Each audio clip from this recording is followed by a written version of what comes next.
कार्यक्रम सुनेर बसिरहनुभएका प्रिय श्रोताहरूलाई म जय मसीह अनि नमस्कार भन्न चाहन्छु। कार्यक्रम आशाको जीवनमा तपाईँलाई पुनः स्वागत छ। कार्यक्रम प्रस्तुता म कमल अधिकारी तपाईँको साथमा उपस्थित भइसकेको छु। यो कार्यक्रम सुने तपाईँले जीवनमा एउटा यस्तो खालको निर्णय लिनुहुनेछ जसले तपाईँको भविष्यलाई सही दिशा दिन मद्दत पुर्याउनेछ भन्ने मेरो अपेक्षा रहेको छ। कार्यक्रम आशाको जीवन अन्तर्गत आजको यस एपिसोडको शीर्षक रहेको छ बाइबलले निर्माण गरेको देश। के कुनै देशलाई बाइबलले निर्माण गर्न सक्छ होला? बाइबलको दृष्टिकोण कस्तो रहेको छ? बाइबलको विश्व दृष्टिले के भन्छ? बाइबलका मूल्य मान्यताहरूले कसरी समाजहरू सुधार्न सक्छ, इभन देशलाई पनि बनाउन सक्छ भन्ने एउटा ज्वलन्त उदाहरण हो युके अर्थात् युनाइटेड किङडम अर्थात् बेलायत। म एउटा ऐतिहासिक दृश्य तपाईँको सामु प्रस्तुत गरेर आजको प्रस्तुतिलाई अगाडि बढाउन चाहन्छु। एकपटक अफ्रिकाका राजकुमारका राजदूत महारानी भिक्टोरियालाई भेट्न आए। महारानीको सामु तिनले एउटा प्रश्न राखे जुन सोध्नु भनी तिनलाई आज्ञा गरिएको थियो। प्रश्न यस्तो थियो, संसारभरि नै तपाईँको राष्ट्रको शक्ति र सफलताको रहस्य के हो? आफ्नो टेबलमाथि भएको एउटा पुस्तकलाई उठाउँदै महारानीले जवाब दिइन्, बेलायतको सफलताको रहस्य यही पुस्तक हो भनी तपाईँको राजकुमारलाई बताइदिनु। महारानीले हातमा उठाएकी पुस्तकहरू कुनै नभएर पवित्र बाइबल थियो। लन्डन स्थित नेशनल ग्यालरी संग्रहालयमा यस दृश्यको एउटा प्रसिद्ध चित्र पनि छ। 1863 ब्रिटिस चित्रकार थोमस जे बार्करद्वारा बनाइएको यस चित्रमा महारानीले हातमा बाइबल लिएकी। 18 वर्षको उमेरमा भिक्टोरिया बेलायतकी महारानी बनेकी थिइन्। उनले बेलायतमाथि 63 वर्ष 7 महिना राज्य गरिन्। एकातिर उनले कुनै पनि राजाले भन्दा बेसी शासन गरिन् भने अर्कोतिर उनी नै सारा इतिहासमा सबैभन्दा बेसी राज्य गर्ने महिला रानी बनिन्। महारानी भिक्टोरियाको शासनकालमा बेलायतले औद्योगिक, सांस्कृतिक, राजनीतिक, वैज्ञानिक र सैनिक क्षेत्रमा व्यापक परिवर्तन ल्याएको थियो। एक वाक्यमा भन्नुपर्दा बेलायतले उनको शासनकालमा जति उन्नति गर्यो त्यति कहिल्यै गरेको थिएन। उनले 19औं शताब्दीभरि नै आफ्नो नाउँ चम्काइन्। 19औं शताब्दीमा नै मिसनरी गतिविधि विश्वभर विस्फोट भएको थियो। संसारमा बेलायत सर्वश्रेष्ठ मुलुक हुनुको पछाडि बाइबलको उल्लेखनीय भूमिका रहेको थियो भन्ने तथ्यमा महारानी भिक्टोरिया सचेत थिइन्। बेलायत अहिले जुन मार्गमा हिँडेको भए तापनि यसको इतिहास केलाउँदा हामी पाउँछौं कि बेलायत संसारकै एक सर्वश्रेष्ठ मुलुक हुनुको पछाडि बाइबलको दृष्टिकोण, बाइबलले मूल्य मान्यताहरूले भूमिका खेलेका थिए भन्ने कुरो त्यहाँका राजनीतिज्ञहरूले पनि चर्चा गर्ने विषय हो। सार्वभौम मुलुक बेलायत युरोपको उत्तर पश्चिममा अवस्थित छ। युरोप र पश्चिम गोलार्ध दुवैमा सबैभन्दा ठूलो टापुको देश हो बेलायत। 4वटा देश अर्थात् इङ्ल्यान्ड, स्कटल्यान्ड, वेल्स र उत्तरी आयरल्यान्ड मिलेर बेलायत बनेको छ।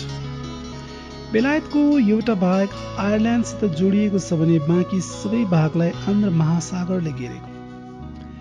यो मुलुकको पूर्वमा उत्तरी सागर, दक्षिणमा अङ्ग्रेज जलमार्ग र दक्षिण पश्चिममा सेल्टिक सागर पर्छ।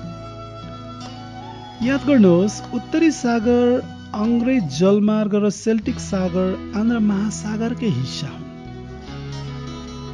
2,42,495 वर्ग किलोमिटरमा फैलिएको बेलायत भूगोलको हिसाबले संसारको 78औं ठूलो देश हो।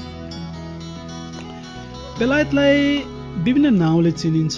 यसलाई युके पनि भनिन्छ, युनाइटेड किङडम भनेर पनि चिनिन्छ, यसलाई हामी ब्रिटेन पनि भन्छौँ, ग्रेट ब्रिटेन भनेर पनि यसलाई चिनिन्थ्यो, संयुक्त अधिराज्य भनेर पनि चिनिन्छ। यसका विविध नाउँहरू छन्। संसारमा बेलायत 5औं धनी मुलुक हो। लन्डन बेलायतको राजधानी तथा सबैभन्दा ठूलो सहर हो। 2020 को अनुमान अनुसार यहाँको जनसङ्ख्या 6 करोड 78 लाख थियो। बेलायतका 79% मानिस साक्षर छन्। मानव विकास सूचाङ्कमा यो मुलुक 13औं स्थानमा पर्छ। बेलायतीहरूको प्रति व्यक्ति आय $47,000 छ। 90% जनसङ्ख्या सहरवासी भएको बेलायतको औपचारिक भाषा अङ्ग्रेजी हो। यहाँका मानिसहरूको सरदर आयु 79 वर्ष छ। प्राचीन कालमा आधुनिक बेलायतको अधिकांश भूभाग रोमको अधीनमा थियो, जसलाई रोमी ब्रिटेन भनेर चिनिन्थ्यो। सुसमाचारले प्रवेश पाउनु अघि रोमी ब्रिटेनवासीहरू बहुईश्वरवादीहरू थिए। येशूको सुसमाचार पुग्नु अघि यहाँका मान्छेहरूले थरी थरीका देवी देवताहरू पुज्ने गर्थे। उनीहरूका देवी देवताका नाउँहरूमा उडेन, थोर, ट्यू प्रमुख देवहरू थिए। मछुवारले समुद्र देवताको पूजा गर्थे, किसानहरूले पृथ्वी देवताको पूजा गर्थे भने शिकारीहरूले वन देवताको पूजा गर्थे। ब्रिटेनवासीहरूले देवी देवताहरूलाई पशु पंक्षीको बलिदान चढाउँथे। आफ्ना पुर्खाहरूको पूजा गर्ने तिनीहरूको जादुगरी साथै बोक्सी विद्या पनि अभ्यास गर्थे। तिनीहरू सर्वात्मवादी पनि थिए, अर्थात् तिनीहरूले रुख, खोला, नदी, ताल जस्ता कुराहरूमा पनि आत्मा हुन्थे भन्ने विश्वास गरी तिनीहरूको पूजा गर्थे।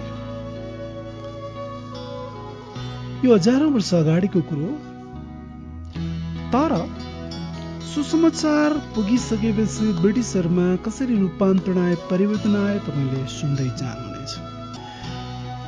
रोमी ब्रिटेनमा ठ्याक्कै कुन मितिमा सुसमाचार भित्रियो भन्ने कुरो अज्ञात छ।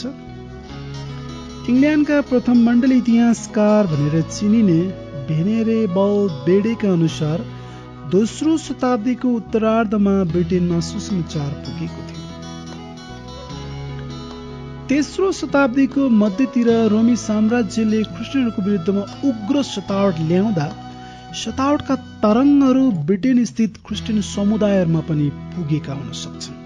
हामीले मण्डली इतिहासलाई केलाउँदा हामी पाउँछौँ कि मण्डली पहिलो शताब्दी, दोस्रो शताब्दी, तेस्रो शताब्दी र चौथो शताब्दीको सुरुतिर पनि सतावटको चपेटामा परेको थियो। मण्डली अर्थात् ख्रिस्टियन धर्मलाई गैर कानुनी मानिन्थ्यो, सतावट व्याप्त थियो। तर जब चौथो शताब्दीको प्रारम्भतिर रोमले क्रिस्चियन धर्मलाई वैधानिकता दिएपछि र रोमको सम्राट नै क्रिस्चियन बनिसकेपछि युरोपको इतिहासले धार फेर्यो। त्यसो नभएको भए के हुन्थ्यो होला, ती सबै अब कल्पनामा सीमित हुन्छन्। तर युरोपले क्रिस्चियन विश्वासलाई कानुनी रूपमा अंगीकार गरिसकेपछि धेरै ठुलो उथलपुथल आएको कुरो हामी इतिहासलाई पढ्दा पाउन सक्छौँ। 313 जारी मिलानको घोषणाले रोमी साम्राज्यमा क्रिस्चियन धर्मलाई वैधानिकता दिएको थियो। त्यसपछि सतावटको अन्त्य भयो र त्यसको अर्को वर्ष आर्लेसको परिषदमा ब्रिटिस बिशपहरू पनि सहभागी भएका थिए भन्ने अभिलेख पाइन्छ। चौथो शताब्दीको अन्त्यतिर रोमी साम्राज्यको पतन सुरु भएपछि 410 मा ब्रिटेनमा रोमी शासनको अन्त्य भयो। रोमले 43 देखि 410 सम्म ब्रिटेनमाथि शासन गरेको थियो।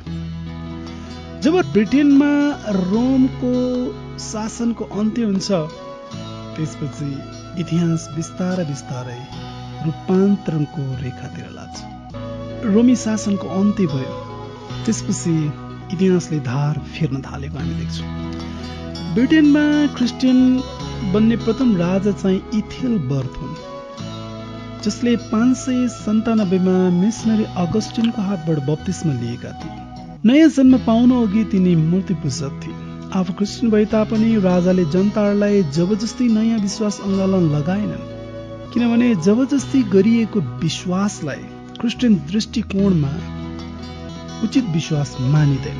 अनि राजाले कुरा बुझेका थिए। तरै पनि हजारौं जनताले राजाकै विश्वासलाई अँगाले र यसरी ख्रिस्टको सन्देश देशैभरि फैलिएको थियो। अङ्ग्रेजी भाषामा प्रथम लिखित कानुन ल्याउने श्रेय राजा इथेलबर्टलाई नै जान्छ र तिनले यो कुरो बाइबलबाट सिकेका थिए। बाइबल धर्मशास्त्रमा हामीले पढ्ने भने मूसाको हातबाट जब व्यवस्था इस्राएलीहरूले पाए, त्यो लिखित रूपमा नै थियो। अनि इङ्ल्यान्डले यसकै नक्कल गरेर लिखित कानुन चाहिँ ल्याएको थियो। 7औं शताब्दीमा इङ्ल्यान्ड क्रिस्चियन मुलुक बन्यो क्रिस्चियन प्रभावको कारणले। तर केही समस्याहरू त्यहाँनिर देखा पर्न थालेका हामी पाउँछौँ। खास गरी भाइकिङहरूको आक्रमणबाट इङ्ल्यान्ड सताइनु परेको थियो। 8औं शताब्दीको अन्त्यबाट भाइकिङहरूले ब्रिटेनमा आक्रमणको थालनी गरे। भाइकिङहरू लुटेराहरू थिए जसले मण्डली मठाश्रम तहस नहस पारी त्यहाँका बहुमूल्य वस्तुहरू चोरेर लानुको अतिरिक्त रक्तपात मचाउँथे। भाइकिङहरूले ब्रिटेन टापुका क्रिस्चियनहरूलाई त्रसित पारेका थिए, यहाँसम्म कि राजा अल्फ्रेड महान ज्यान बचाउन भागेर लुक्नु परेको थियो। भाइकिङहरूको आक्रमणको नतिजा स्वरूप ब्रिटेनबाट क्रिस्चियन मत झण्डै लोप भइसकेको थियो। राजा अल्फ्रेडले परमेश्वरसितको करारलाई नवीकरण गरे र पराजित सिपाहीहरूलाई एकत्रित गरी भाइकिङहरूको विरुद्धमा लडाईँ गरी जित हासिल गरे। यसरी राजाले ब्रिटेनमा ख्रिस्टी मतको मात्र रक्षा गरेनन् तर देशलाई नै बचाउने काम गरे। याद गर्नुहोस्, बाइबलले अवधारणाबाट हुर्किएका राजाले क्रिस्चियन धर्मलाई मात्रै बचाउने काम गरेन तर देशलाई नै बचाए। लुटेराहरूको हातबाट देशलाई नै बचाउने काम गरे। आफ्नो देशको सुरक्षाको निम्ति तिनलाई नियम कानुनको खाँचो थियो जुन तिनले बाइबलबाट पाए। राजाले मसीह व्यवस्थालाई नमुनाको रूपमा लिए। मसीह व्यवस्था हामी बाइबलको पुरानो करारमा पाउँछौँ र अंग्रेज कानून 10 आज्ञा सहित सुरु भयो। अनि यो 10 आज्ञा हामी बाइबलको प्रस्थानको पुस्तक 20 अध्यायमा पाउँछौँ। 12औं शताब्दीको अन्त्यसम्म आइपुग्दा लुटेराहरू अर्थात् भाइकिङहरूको वासस्थान बनेर चिनिने डेनमार्क, नर्वे र स्विडेनले क्रिस्चियन विश्वासलाई अँगाल्न पुग्यो। बाइबलको परमेश्वरलाई विश्वास गर्ने देशको रूपमा इङ्ल्यान्ड खडा भयो। यसका राजा र शासकहरूले परमेश्वरसितको करारलाई निरन्तर रूपमा नवीकरण गर्थे र यसको थालनी राजा इथेलबर्टबाट सुरु भएको थियो। 1801 मा बेलायतको स्थापना भयो।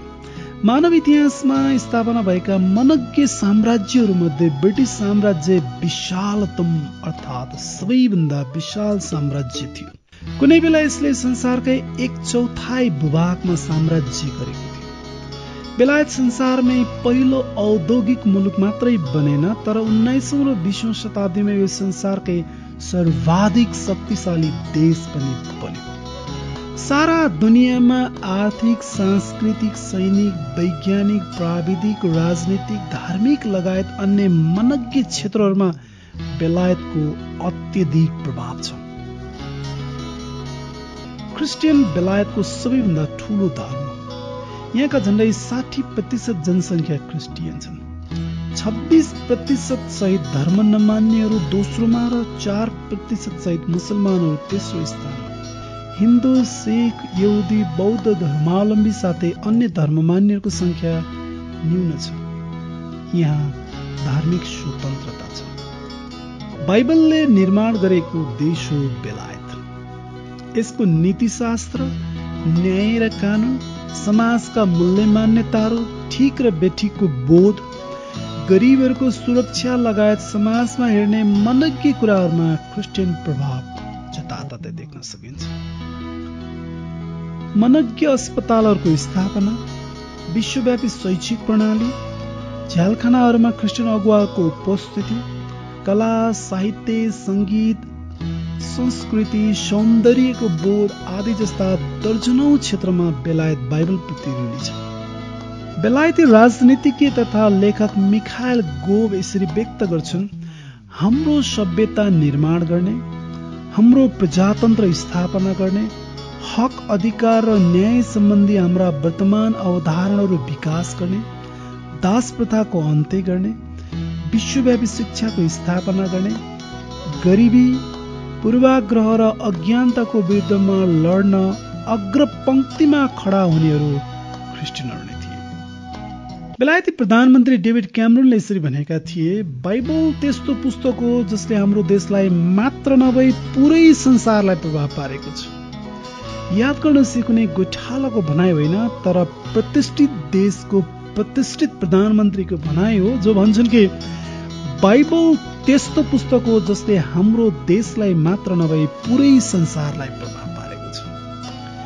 मानवाधिकार र समानतादेखि हाम्रो संवैधानिक राजतन्त्र र संसदीय प्रजातन्त्रसम्म समाज कल्याण प्रबन्धका अघिल्ला स्वरूपहरूमा मण्डलीको भूमिकादेखि आधुनिक विश्वासमा आधारित मनज्ञ सामाजिक कार्य सम्बन्धी परियोजनाहरूसम्म इतिहासभरि विश्वासका मानिसहरूको कार्यान्वयनका निम्ति बाइबल प्रेरणा बनेको छ र आज पनि यो कुरो साँचो छ।